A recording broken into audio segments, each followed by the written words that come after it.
Well, welcome everyone. This is Amy Dolgen. I'm one of the consultant managers for the Baby Friendly Hospital projects at ICAP, which fall under the Obesity Prevention Initiative, and that's the Illinois chapter of the American Academy of Pediatrics. And we'd like to welcome you all to this call. We're glad that you're here today.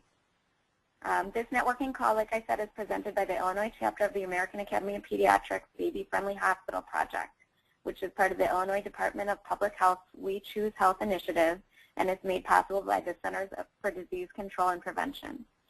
ICAP also hosts networking calls, distributes an e-newsletter, and provides technical assistance for the project. If you know anyone who would like to be added to our distribution list, please let us know. The Illinois chapter of the American Academy of Pediatrics, ICAP, is a nonprofit organization of pediatricians throughout the state dedicated to the well-being of children and is a chapter of the American Academy of Pediatrics. ICAP manages numerous public health projects, including 2 baby-friendly hospital CDC grant-funded projects in Cook County and the City of Chicago over the last 3 years. In those projects, ICAP has worked to educate and engage physicians on the Baby Friendly Hospital Initiative and produce the Illinois Physician Statement on Breastfeeding. Baby-friendly projects at ICAP fall under the Obesity Prevention Initiative, and all baby-friendly hospital-related materials are found on our website under Obesity Prevention Initiative. Beth Seidel is our presenter today, and on the webinar, Beth will talk about the transition from the discovery phase of the 4D baby-friendly pathway to the development phase. Sharing her own experiences and expertise from this journey at Pekin Hospital, Ms. Seidel will share her own strategies for success and troubleshoot common barriers encountered. On the webinar, she'll share data collection and quality improvement tools and provide guidance on their use. Finally, she'll review and share ideas for successful teaching plans. For hospital and health department staff at all stages in the pathway, this webinar will provide guidance and valuable tools as you move forward. Beth Seidel has been a lactation consultant for 16 years. She currently works as a consultant to ICAP on the Baby Friendly Hospital project and at Pekin Hospital, one of the 4 baby-friendly hospitals in Illinois. She was instrumental in Pekin Hospital's effort to obtain baby-friendly status and continues to manage all aspects of maintaining certification, in addition to being the hospital's main lactation consultant for both the inpatient and outpatient programs. I'm going to turn it over to Billy from ICAP for some logistics, and then Beth for the presentation. Thanks again for being here. Good morning, everyone, and thank you for joining us today. My name is Billy Kolb. I'm the coordinator for ICAP Obesity Prevention Initiatives, and I'm going to be assisting a little bit on the webinar today. I just want to give a quick word about questions.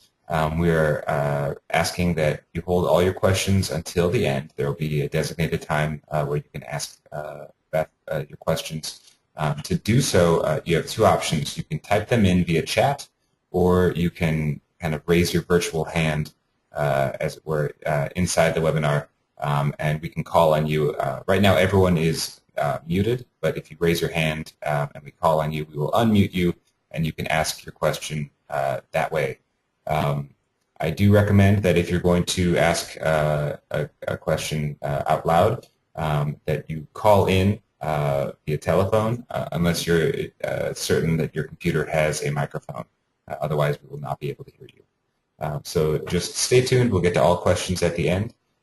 And now I'll turn it over to Beth. Thanks very much. Thanks, Billy and Amy. Like Amy said, I am Beth Seidel. I think I know most of you on the call, so hello. I know that we have several of our hospitals and supporting health departments on the call today, and welcome. And for everyone else who is listening in and not in our project, welcome to you as well. I'm going to be talking today about the development phase of the 4D baby-friendly pathway. Amy did touch on some of the topics that I'm going to be talking about. I decided to even be a little bit more thorough than that and cover really all 6 tasks in the development phase of the pathway. The development phase of the baby-friendly pathway mostly involves policy and plan development. And so in the next hour, we're going to review those steps that lead up to the development phase, and most of our hospitals in the project have already done those steps. I'm not going to be talking a lot about those. For those of you who might be on the call who are interested in the discovery phase, we'll just very briefly go through that. And then go specifically through each of the 6 tasks that are involved in that development phase. I'm also going to just hopefully give you some skills to generate ideas for group problem solving, since that's a big part of implementing baby friendly. And talk about the development of work plans and teaching plans, and then identify methods of data collection. Now, just one little aside, when we were kind of experimenting with going through the slides before, my slides are loading a little bit in a glitchy way. So if you notice that, it should just be a lag of like a half a second or so. This is the 4D pathway. This slide is found on the Baby Friendly website. And for those of you who haven't thoroughly familiarized yourself with the Baby Friendly website, you'll want to take the time to do that, because it is full of really, really fantastic resources. I'm going to give you screenshots of some of those during this webinar, but there's a lot more than what I am showing you, so please familiarize yourself with that. But what we're going to be really focusing on today is this blue part of this pathway and all 6 tasks that are involved.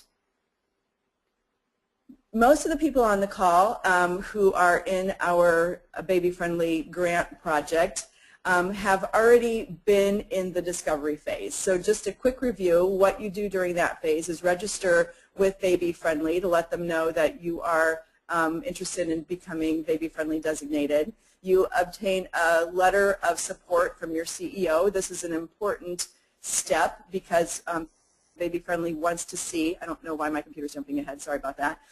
Baby Friendly wants to see that you have the support of the CEO. And you also complete the self-appraisal tool, which is on the Baby Friendly website. For those of you in our projects, we do want to make sure that you get your development phase pathway fee paid by September 20th or so, I think is the date that we want you to pay that by, so that we can reimburse you for that fee. Just a review of those costs, if you have under 500 births a year, that fee is going to be $2,500. If you have over 500 births a year, that fee is going to be $3,300, and then ICAP will give you an additional $1,000 for staff time that was spent on those discovery phase tasks. So please get that paid if you have not done so. So on to the development phase. One of the first things that Baby Friendly suggests that you do is to convene a Baby Friendly committee, work group, task force. These might have a lot of different names.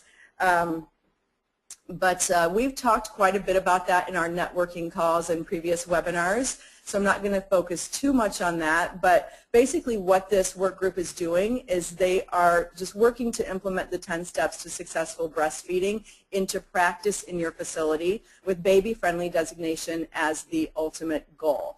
And for the hospitals in our project, we're asking you to set a goal of being certified by 2016. So you might have to invite some people to join your work group or task force, whatever you're calling it, but you're going to have some people who will volunteer as well. I think that everybody within their own facility can think of those people who are very passionate about breastfeeding and who are going to be excited to be on a committee. So ask for volunteers, and then you might have others who will come along a little bit more reluctantly who have to be invited. But this is just a list of people who you might think of having on your task force. If you have a nurse midwife or a physician supporter, that is really good support to have on your task force. Of course, staff from the OB or maternity unit, and include PEDS as well. PED and OB offices are another group of people. Someone from anesthesia, ER, administration, so that they know what's going on. Perhaps WIC can send somebody, a peer counselor or breastfeeding coordinator. Think about including a mother on this task force, because she is the voice of the consumer and really, really needs to be heard. Somebody from the pharmacy, somebody from imaging, somebody from marketing. They are going to be a big partner for you. in this baby-friendly journey. And it's a good idea also to include a naysayer, because sometimes that's an effective way of bringing those people who might be a little dubious of baby-friendly along. So what will your task force do at every meeting? Well, you will decide how often that task force will get together.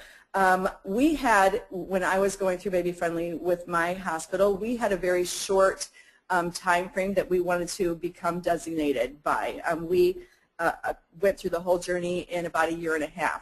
So we had a weekly meeting and had always a really solid list of things that we wanted to accomplish at every meeting. So you definitely want to have a goal and communicate that to the folks who are going to be attending the meeting before the meeting. What you're basically going to be doing at these meetings is problem solving. You're going to be working on policies and procedures. You're going to be also talking about ways to get media coverage, and I'm going to talk about that quite a bit when I talk in education. Another thing the task force can do is talk about employee incentives. One thing that a lot of hospitals have found as they go through this baby-friendly designation process is that employees kind of love to be bribed, if you will. They are definitely competitive, and if you're having a little competition as to which staff member can do the most baths in the baby's room, and she has some kind of a reward. Eileen Murphy from Little Company of Mary talked about, last week on our networking call, talked about how they gave out Target gift cards. One of the things that we gave was a massage to employees during one of our little competitions. Movie tickets are another thing that we've given. Gas cards are another thing that we've given. Free lunches. So just all kinds of ideas for employee incentives. That's something your task force can work on. The education plan for your staff and for your moms is another big thing that your task force is going to take on. After every meeting, send minutes. And send minutes to the people who attended the meeting, but also send minutes to those people who you want to come to the meetings who perhaps are not coming. This way you are still communicating to them about what's going on at the meeting. They know that despite the fact they're not coming to the meetings, that you are still moving forward with this progress, and it's a good way of communicating with those people who you would like at the meeting but really aren't too good at coming yet. I don't know if all of you are familiar with Ishikawa method of problem solving, but this is one thing that many organizations use when they are trying to dissect a problem and come up with a work plan. This is one thing that we did at almost every single one of our multidisciplinary committee meetings, and it was very, very effective for us. So I just wanted to share this with you. Ishikawa diagrams they call them fishbone diagrams as well, because you kind of set up this graphic that looks a bit like a fish. So we're going to look at several of them. But what you do is you identify a problem, and then you look at the causes of that problem. So as a group, you're working out the major factors that are involved in a problem for which you have a goal for. As a group, you work through all of this, and then as a group, you analyze your diagram and come up with a plan. The further you get into this analysis of your problems and the factors involved, a plan actually just kind of generates itself. So that's the nice thing about this method of problem solving. And I'm just going to walk you through a couple of diagrams. So you can see how this is the head of the fish, and these are the bones of the fish, and then you have these little offshoots of the fish. So this is why we call it a fishbone diagram. But these are both Ishikawas that were done for healthcare organizations. And just as an example, this first one, they looked at poor quality of care that was being administered in a facility, and then looked at what they felt were the major players in this poor quality of care. So people, process and policy, equipment and supplies, and environment. And then you break down each one of those. What is going on with our people that we're having a problem with care quality? What is going on with our processes and our policies? How does our equipment contribute to this? How does our environment contribute to this? So you can have just a few causes that you identify, or like this diagram here on the bottom, you can have a lot more causes that you're identifying, and then all of these offshoots. The really great thing about this is it gets a lot of voices talking about one problem. So I'm just going to walk you through an example. Rooming in. That's one of the goals of Baby Friendly, and it's one that a lot of hospitals have a problem implementing. So in one of your task force meetings, you can have this as the topic that you're going to tackle. So some possible problems with rooming in would be staff, would be policy. Do we have a policy in our facility that requires babies are taken to the nursery for certain procedures? Environment. I hear from hospitals that the doctors don't want to do assessments of babies in the mother's rooms because it's too dark in there. They like it in the nursery better because it's better lighted. And I'll just go a little further on that. What some hospitals have done is have a rolling cart that goes from room to room with a light on it so that those assessments can be done in the rooms. But that's just an example of how environment can be a problem here. Patience. What kind of a perception does the mother have of rooming in, and does she think she's going to come to the hospital and be able to relax the whole time, or does she expect to have her baby with her? And then procedures. So these are just things that, in my experience, play in with the problem of rooming in.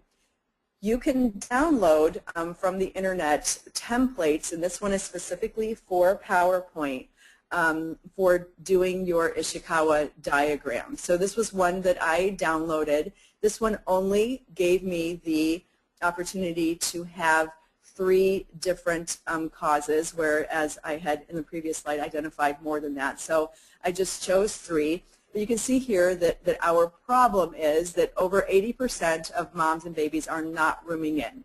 Baby Friendly wants you really should be striving for 100%, but they want to see that you are 80% compliant with all of the 10 steps to successful breastfeeding. So that is the problem. Over 80% you don't have 80% rooming in. I'm not sure if I phrased that correctly. So staff. What is a problem with staff? They perceive that the nursery is an important service. They have personal experience or fears about rooming in, and this is something that is very real with rooming in, that the staff is worried that the mother will miss a baby choking, or that the mother is not going to be able to care for her baby for one reason or another.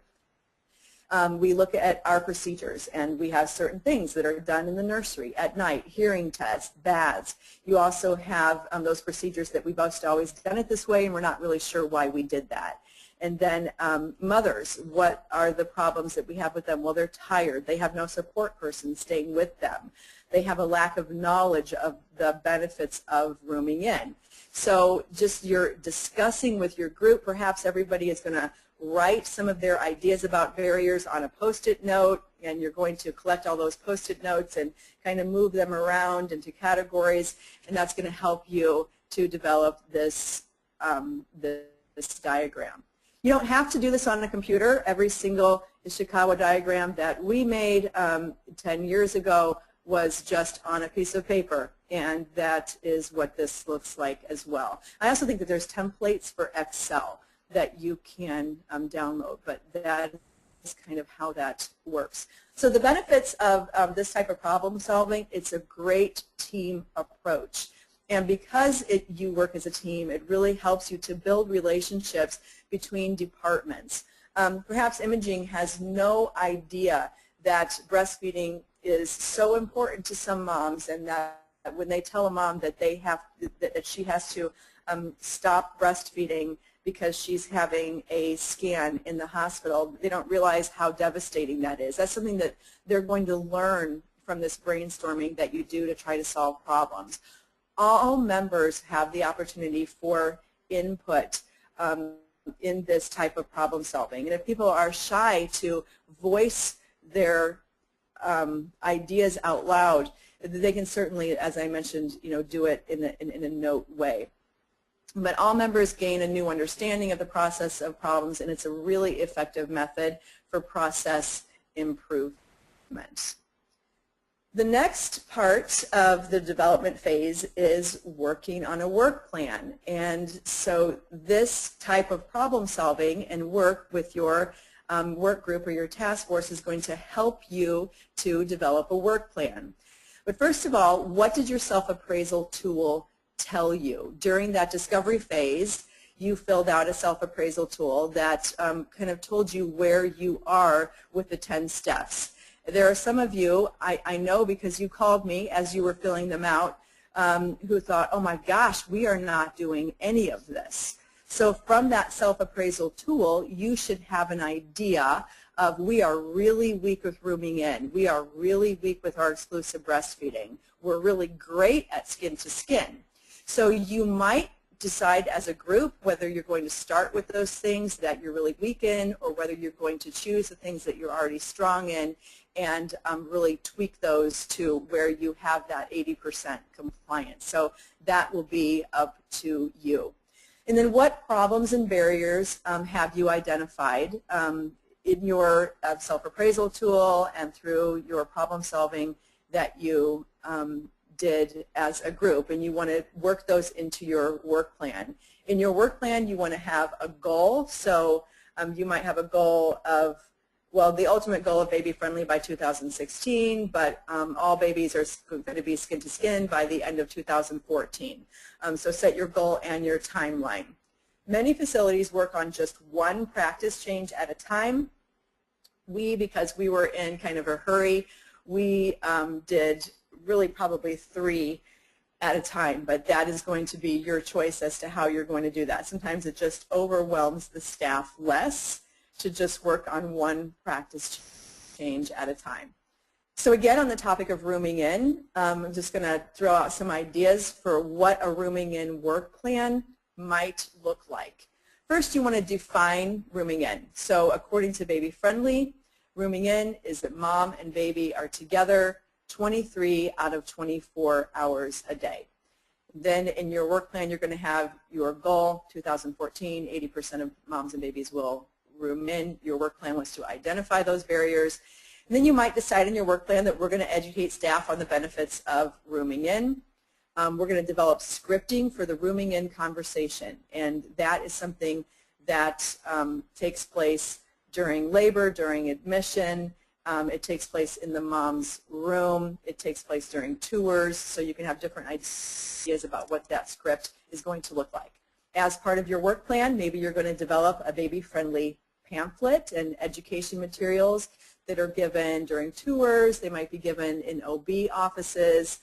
You might leave some laying around in the waiting area, maybe even in the lobby of your hospital, because all of those little education materials that you can get into people's hands help with preparing people for what to expect at your hospital. You might decide that you're going to develop some posters for rooming in and put those around on your unit.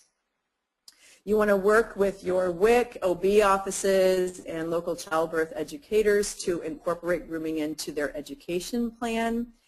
And I think I just already touched on this a little bit, but you want to decide that you're going to discuss rooming in during the admission process if that opportunity allowed. And you're going to work with every mother to identify a person who will stay overnight with mom. So all those things put into place are going to help you implement rooming in. Kind of a subcategory for a work plan for rooming in might be how are we going to minimize separation. Well, we're going to decide that the baby's not going to go to the nursery after birth. I think that this is a big problem for a lot of hospitals, one of those procedures that we've just always done it this way. We're going to do the assessment in the labor room rather than going to the nursery after birth, because when the baby goes to the nursery after birth, you are starting to tick away at that 23 out of 24 hours.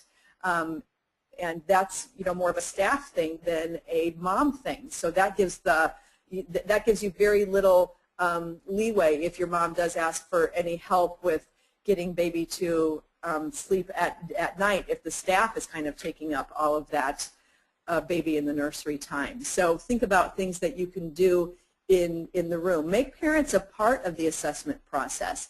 This is something that we do a lot at our hospital, and the parents love watching their baby be assessed for the first time, and whoever is doing that Ballard assessment can walk the parents through, this is what we look for with your baby, and the parents are very, very interested in that. One of the other things that you might do is that initial bath, depending on when it's done, in the parents' room. I'm a big believer in that this is something that the parents should be encouraged to do themselves. This is their baby. They should be given the opportunity to give their own baby their first bath, and the staff assists. Parents love this. It's a great photo opportunity. So these are things that you can include in your work plan, goals to work for. Some other procedures that can be done in the room, hearing tests and blood draws, those can be done while the baby is breastfeeding. The physician assessment, and I just talked a little bit about how maybe you can make that happen in a room if a physician is resistant to that for some reason. I think it's also a good idea to, you know, point out to them that when they see, you know, babies in their office, they do an assessment, and they do that right in front of the parents. And again, the parents really appreciate being included in that process. As part of the work plan, maybe you're going to encourage your staff to think differently about who kind of has ownership of this baby. As staff in hospitals, we want to take really good care of our patients. And I think that sometimes in doing that, we claim a little too much ownership of those babies. So reinforce the mother's role as the owner of her baby. Let her know that your baby needs you, your baby wants to be with you. Give her confidence in her ability to take care of her baby, and give her the tools that she needs to take care of this baby at home. One of the things I think we always need to remember is the more we're for that baby, particularly at night. We want her to be able to care for her baby at night. So that's just an example of some of the things that might be included in a work plan for each step. And you're going to want to develop work plans for every step of the 10 steps to successful breastfeeding. And one thing that I think that most all of the hospitals in our project are already working on is their feeding policy. And I have shared Pekin Hospital's feeding policy with you, so you all have that. If there's anybody who missed that email, let me know and I can get that to you.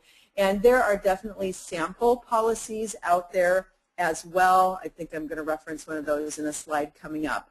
The important thing to remember when you're writing your policy is that that policy drives your practice. So like any other policy in your hospital, you need to actually be doing what it says you're going to be doing in that policy.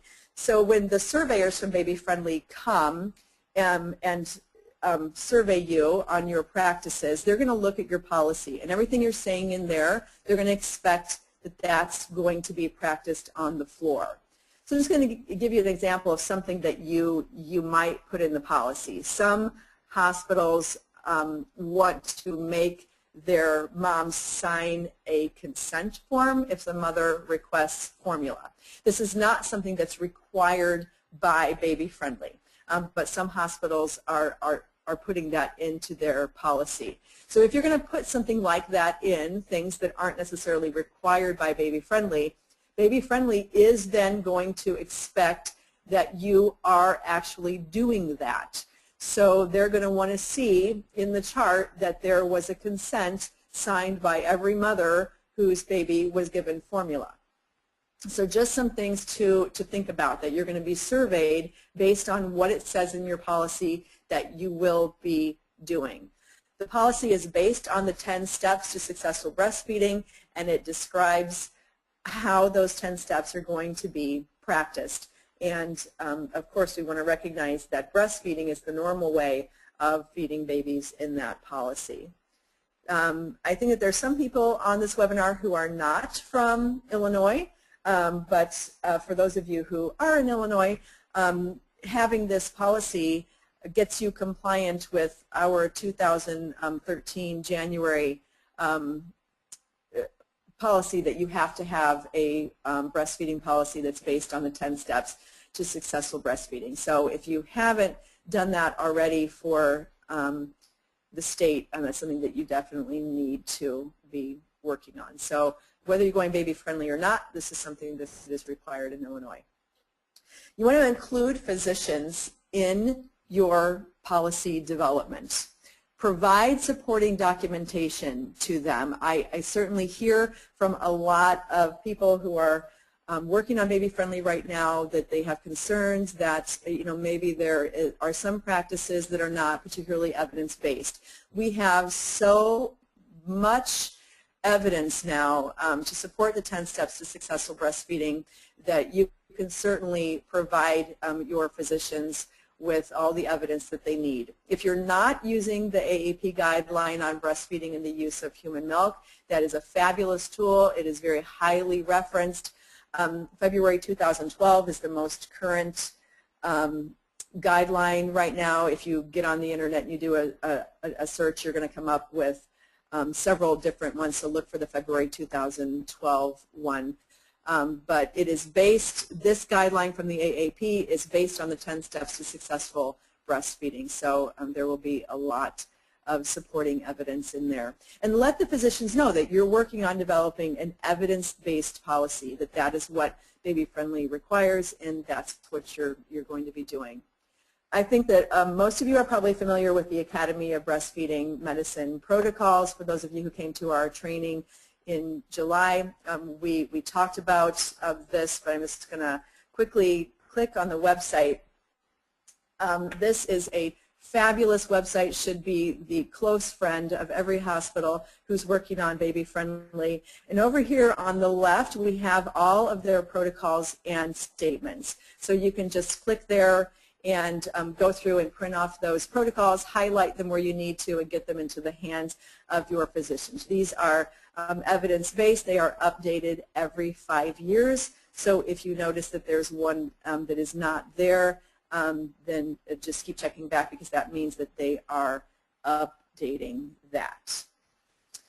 So we'll go back here. Their journal, the Academy of Breastfeeding Medicine journal, is free right now through August 2013. I'm just going to click on that. This is a fabulous resource for us to be using right now. So you can get onto the Breastfeeding Medicine journal, and you can get all of, gosh, I think it's 2013 and 2012 actually. If I'm wrong on that, forgive me, but go through here and print off your articles now, because this is free, and that does not happen very often. Lots of great articles and great evidence there. You may have to take the portion of the policy that you are working on right now and go to a physician meeting. If they are not coming to your multidisciplinary work group, then you can get on their agenda, go to their meeting, tell them that you're working on the rooming in portion of the policy, and you would like to review that with them. It is important that they are a part of this process, because they are going to be a part of making that policy practice within your hospital. On to the next step. Develop a staff training plan and curriculum. And this is right from the Baby Friendly website about what they want you to do with staff training.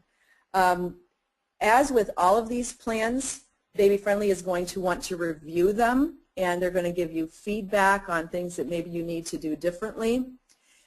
For those of you who have paid your development phase fee, you are going to get access to an online toolkit from Baby Friendly that will provide a lot of resources for this whole development phase, but there is some really good information on who should be trained, what content should be included in that training, and those of you who did send somebody to our July training in East Peoria, you should have some staff members in your hospital who are very familiar with what needs to be included in this training plan. But I am going to go ahead and review it a little bit. There's a Q&A on the Baby Friendly website that has a lot of the questions that are asked of Baby Friendly. A lot of these same questions have been asked of me. So definitely take a look at this document in the Baby Friendly website. It's under, I believe, Getting Started, maybe like click here for development phase tools or something like that. But you'll definitely be able to find that. All of their Q&As are really, really very helpful on their website. But these are the 15 required topics that you have to cover as part of your staff education. And I'm not going to read them, just going to give you the opportunity here to kind of look at what these topics are.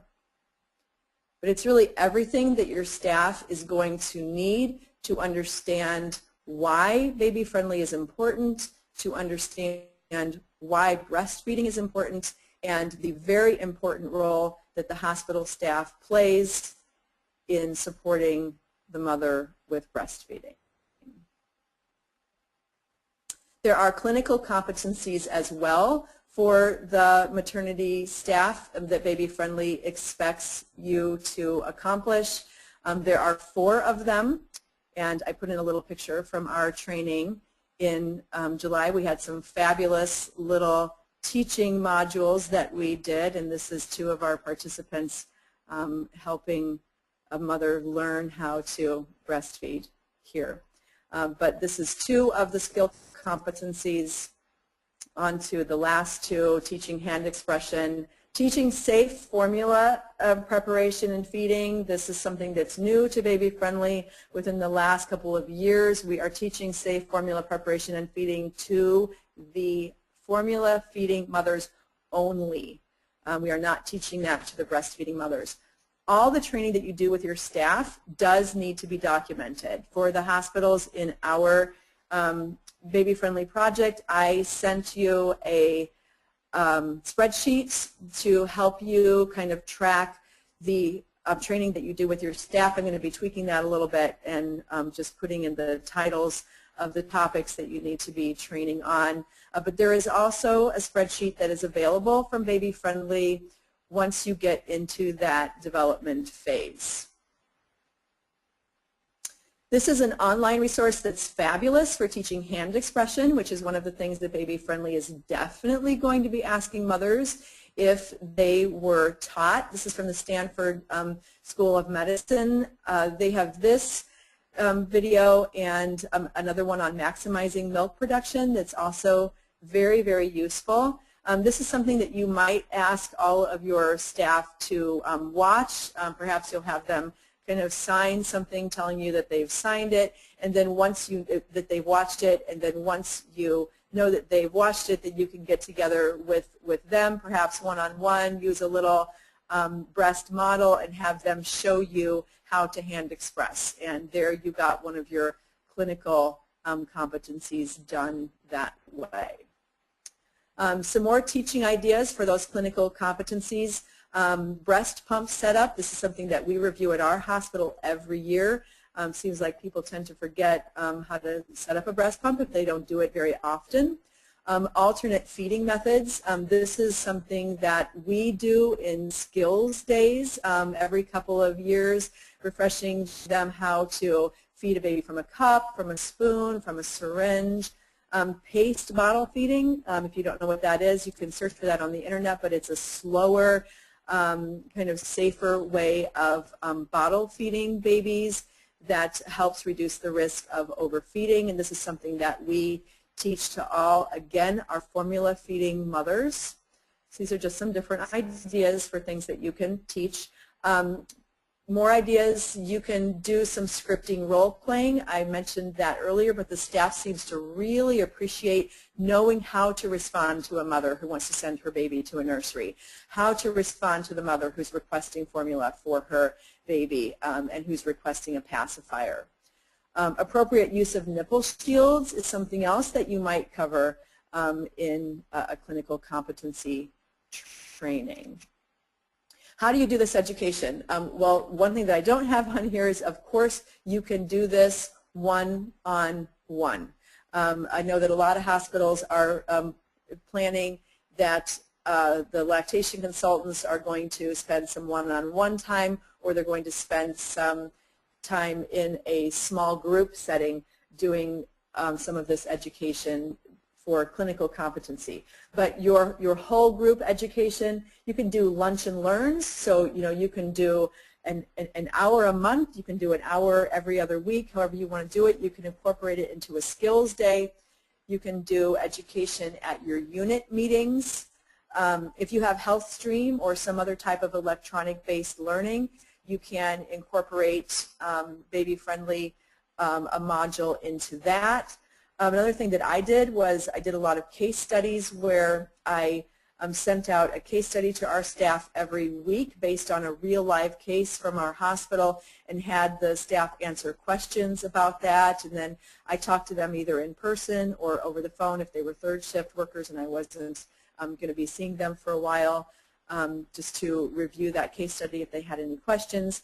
Our grant project is making available to the hospitals online training, and then you also have group and classroom training. So you really do have a lot of options for how you're going to do your education, and the hospitals who came to our training are, I know, already working on a plan for that. So the end goal of all this education is to make system-wide changes that are driven by evidence and policy, and it's definitely a group effort.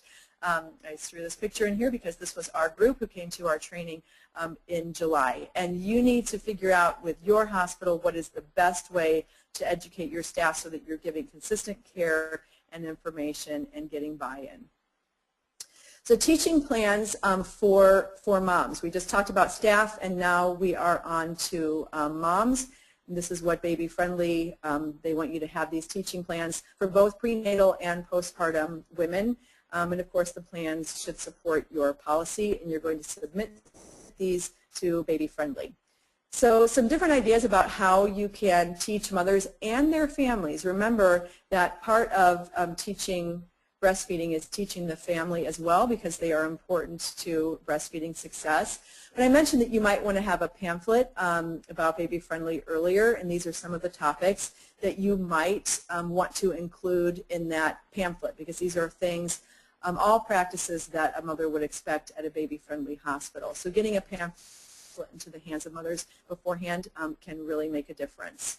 I already talked about partnering with WIC, your OB providers, childbirth educators in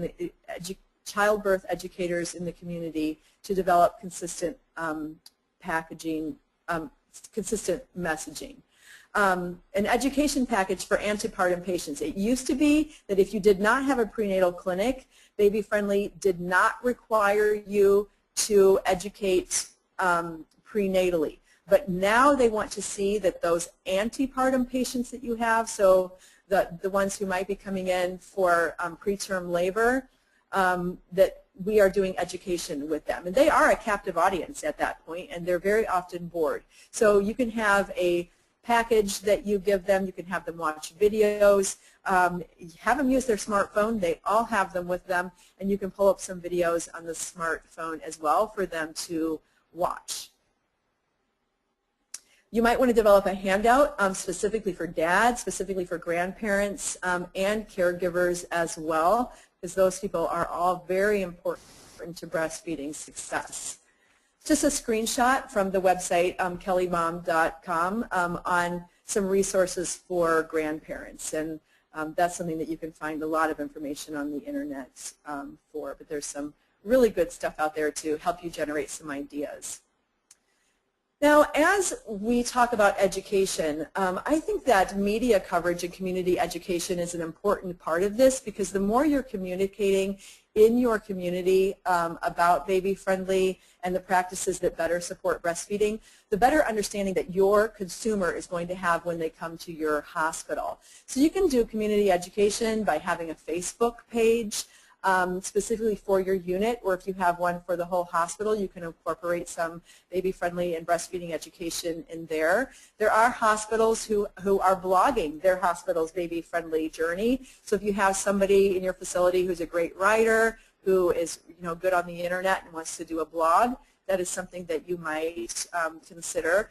And include some stories from families, because those are very, very powerful in influencing other mothers.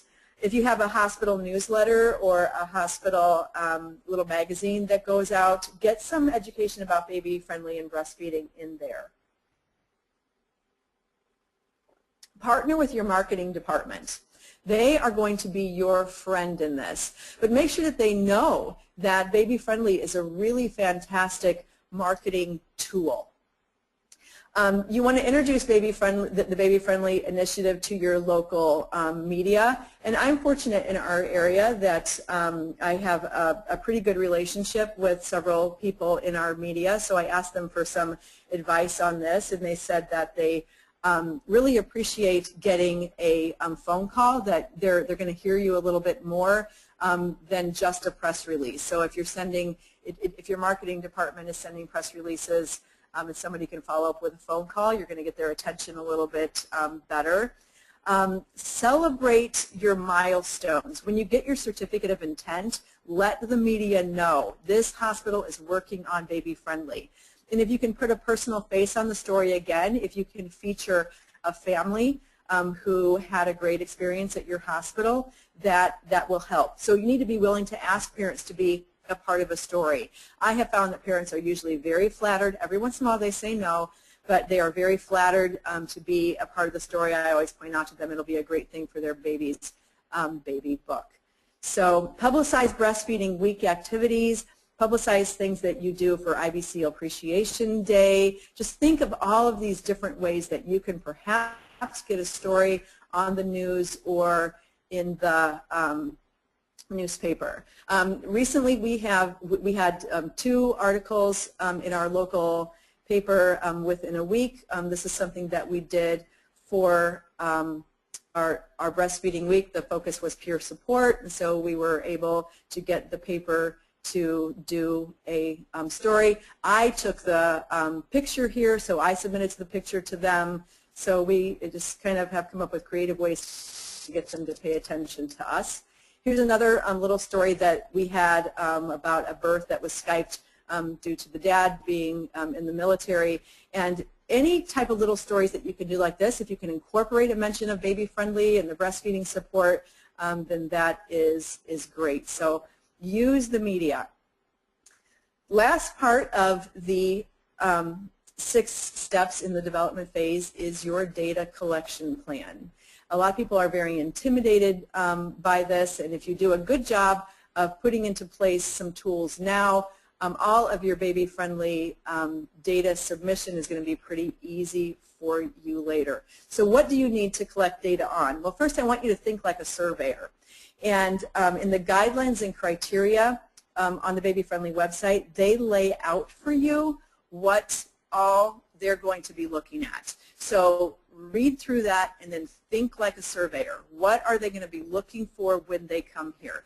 They gather information from chart reviews, and they use surveys, very heavily used surveys. They survey the mother, the staff, and the physicians.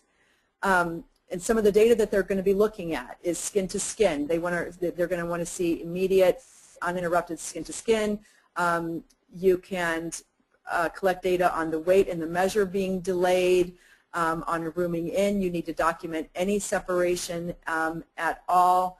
Why was the baby taken from the room? How long was the baby out? You want to be tracking your exclusive breastfeeding. If a mom has a request for formula, you want to document that education was done with her. If the baby was supplemented, you need to document that if it was physician ordered or mother requested. You need to document that you're doing formula feeding education with your formula feeding mothers, breastfeeding management education done, pumping initiated for separated babies, that you taught hand expression. These are all things that you want to collect data on because that's what the surveyors are going to be looking for.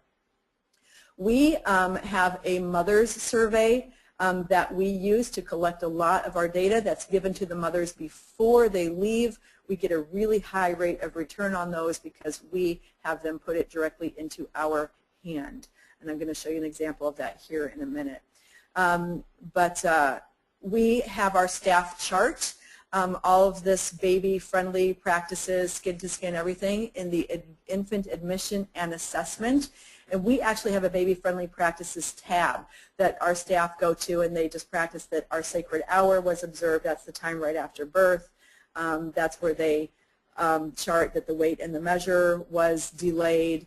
And then we have a discharge report that is filled out as well that helps us to track some of these practices. And all of this charting helps to keep your staff accountable as well. I'm going to show you some samples. This is our mom survey that we have the moms fill out. So we're asking her about her skin-to-skin experience. We're asking her if the baby went to the nursery for any reason other than to see the pediatrician. We give them the opportunity to list any staff who were helpful during their stay, and this gives the staff incentive to give it to the moms as well. We also ask them in this why they chose Pekin Hospital for the birth of their baby, and baby-friendly is very often the answer to that question. And then this is questions for the breastfeeding moms. Did she feed her baby within the first hour? Was her baby weighed and measured before or after the first feeding? So this is the discharge survey that is filled out, and again, we look at the baby-friendly practices here. When was the baby placed at skin-to-skin? Did the baby stay skin-to-skin until the first feeding? And these are all things that help me to collect data for baby-friendly. After you complete your 6 steps, then you're going to submit a letter to baby-friendly telling them that you're ready to move on to the next phase. You will at this point be submitting another phase fee, and then you will get your registry of intent from baby-friendly, and you will move on to the dissemination phase where you really start putting into place a lot of these practices. So that in a little less than an hour was the development phase for baby-friendly. So if you have any questions, I will feel free to ask them to me. I would love to answer questions for you.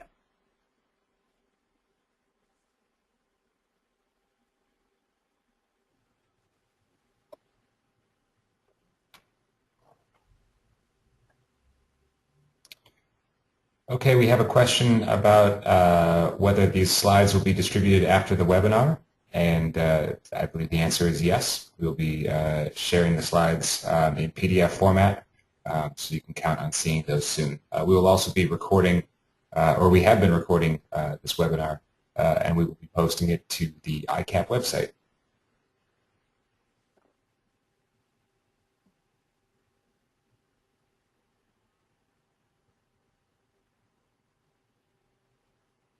Are there any other questions?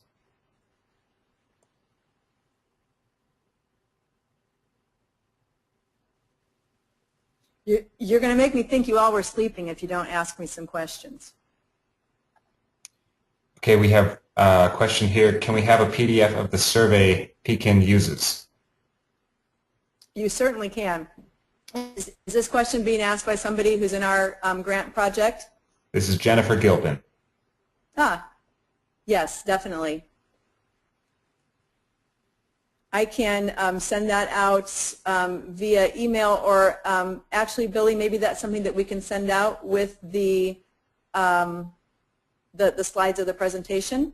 We can do that as well. Okay, sounds good. Linda Smith says, reminder for September follow-up to July training. Ah, thank you, Linda.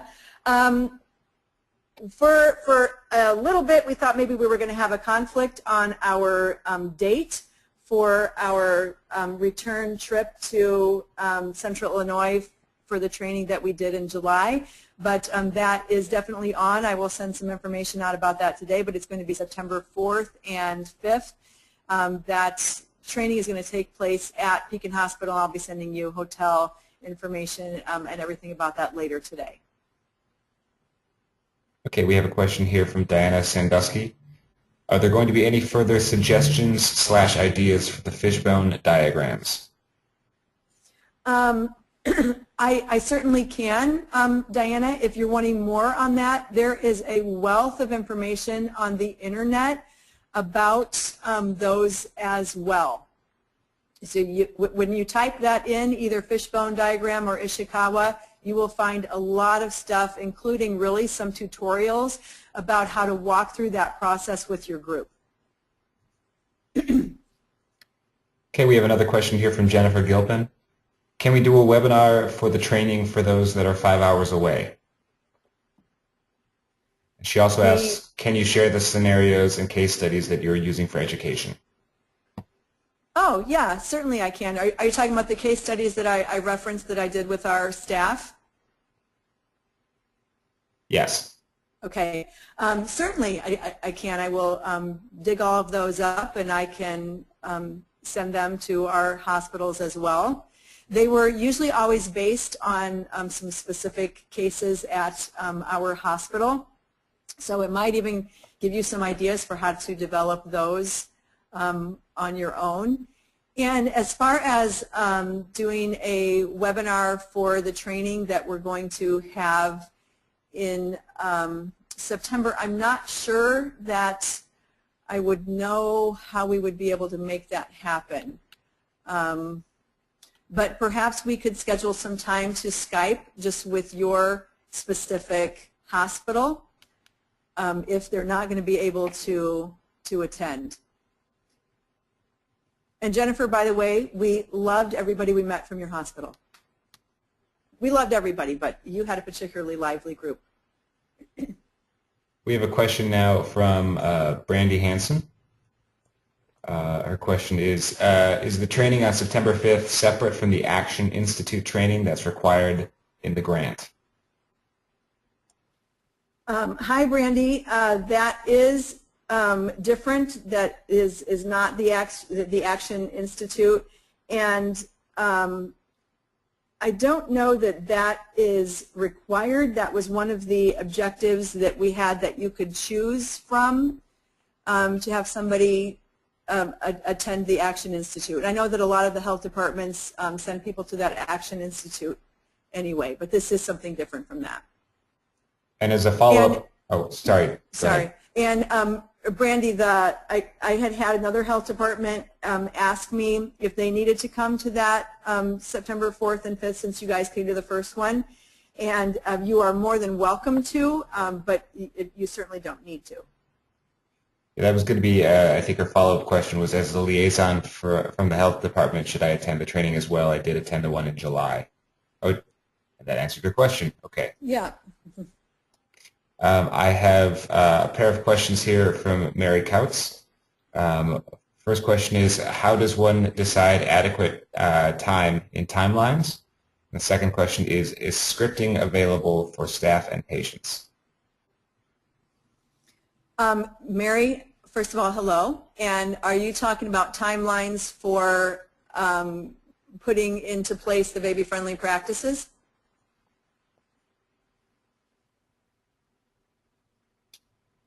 She says yes. Okay. I think that there's a lot of guidance on the baby-friendly website about the time frames that you might expect. In my conversations with them, it sounds like hospitals are accomplishing the whole process in as little as about a year and a half, and some are, taking as long as 4 to 5 years. What they do expect with every phase fee that you pay is that that every phase is going to take you about a year, and you will find from their website, and I've never talked to them in depth about this, so I'm not sure exactly how this works, that phase fee pretty much covers support from them for a year, and if you go beyond that, that there could be an additional fee, but that is something that, you know, I would definitely contact them about if you think you're going to be going over a year. So that's 3 different phase fees that you're paying there. So, you know, that's 3 years right there that you have covered. And then her second question, yeah. I can't remember what it was. What was it again, Billy? Is scripting available for staff and patients? You know where there is some good scripting? We haven't developed any yet for our project, but that's a great suggestion actually. But in the Illinois breastfeeding toolkit, I don't know if you've taken a look at that, but you can find that online. There is scripting in that.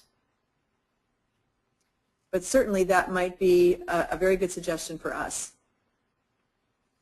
Okay, we have a question from Monica Rasmussen. In regards to the September training at Pekin, can a representative attend if the original July attendee is not able to? If the original person is not able to come, then we would rather that you send someone than no one, and maybe we can see if Linda can chime in on this, what her opinion is on this as well.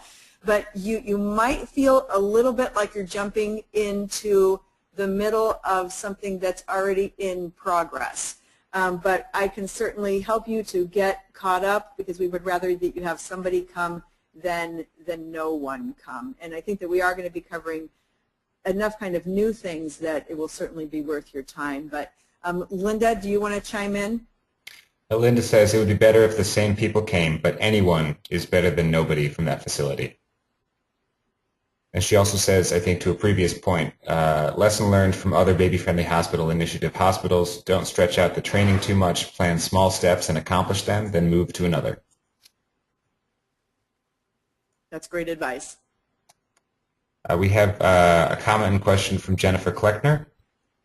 It seems that opinions or approaches to nipple shield use is so varied among professionals. Is there a good resource for sound information regarding their use? You know what? That is something that I have actually done quite a bit of research on and feel a little bit confused by that as well. So that's an excellent question. And I'm going to see if Linda knows if there are any good protocols on that. Linda, is that anything that you know about?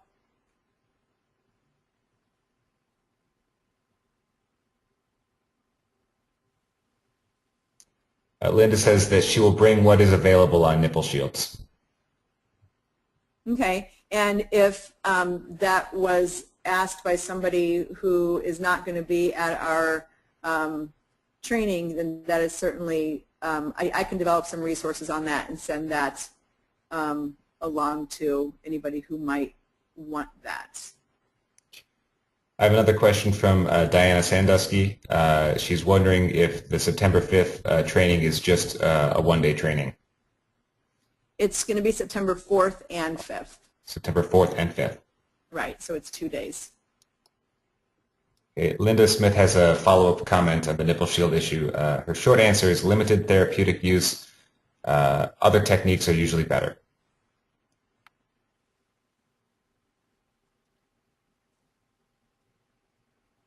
And that's why I do think it's a good topic for education, because I think that they are very often misused in the hospital setting.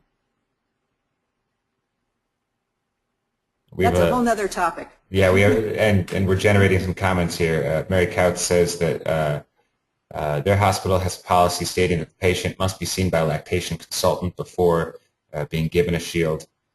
Janet Tully says that she has some information on nipple shields that she will share with you, Beth, after the webinar. So perhaps that can be distributed wider. Great, thank you. Are there any other questions?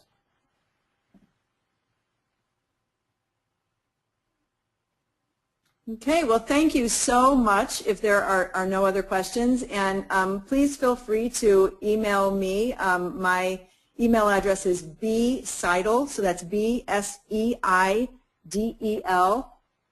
@illinois aap.com if you do have any follow-up questions.